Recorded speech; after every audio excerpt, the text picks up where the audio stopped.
fellow South Africans, our beloved Nelson Rolihlahla Mandela, the founding president of our democratic nation, has departed.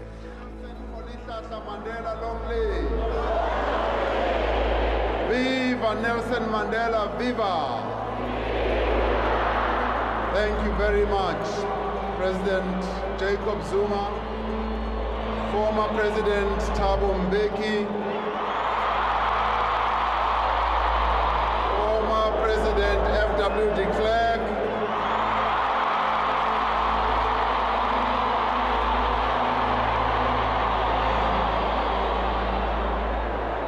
leaders and excellencies of various countries who have come to South Africa, who love Madiba dearly.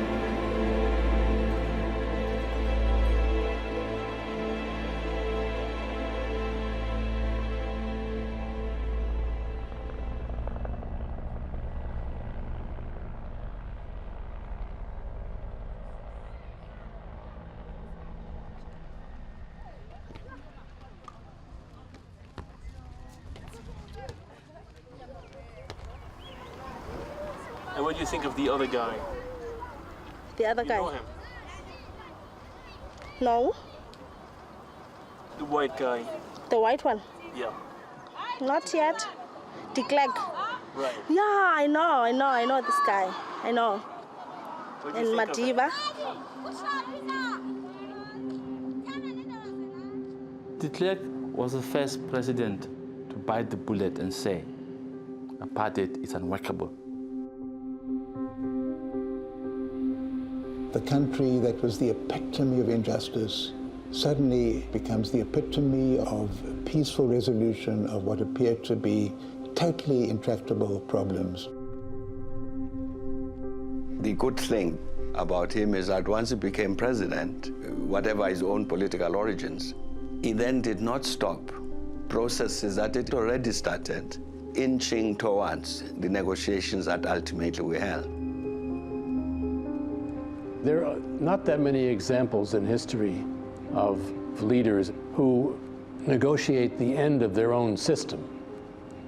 But F.W. de Klerk had vision and he had guts, and he still does.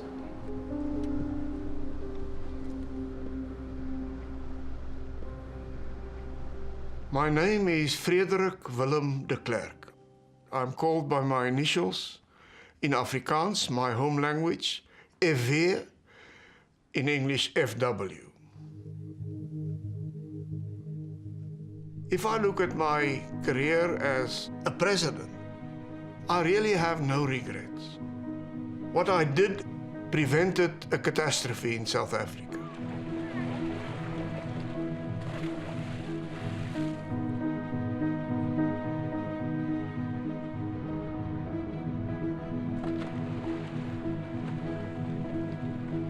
De Klerk came from a very right-wing, pro-apartheid corner of white South Africa.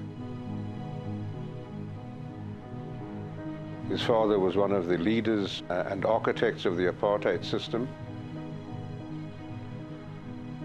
As a child and a very young man, I grew up in an atmosphere where the whites in South Africa were preoccupied still with the conflict between the English and my people, the Afrikaners. About the 27,000 women and children which died in British concentration camps, my people. There's no doubt about it, the people of Dutch descent did suffer grievously under British imperial rule and control. Driven off their land, their farms burned, people in concentration camps, thousands died. It wasn't just a sense of grievance, it was grievance, real grievance.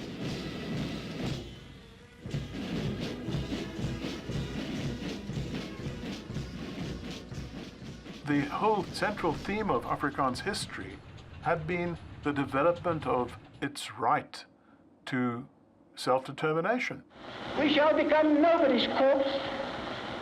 We shall fight for our existence, and we shall survive.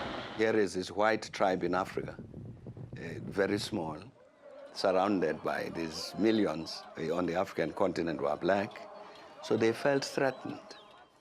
So the apartheid system in their mind was a wall which would protect them from these threatening black horns.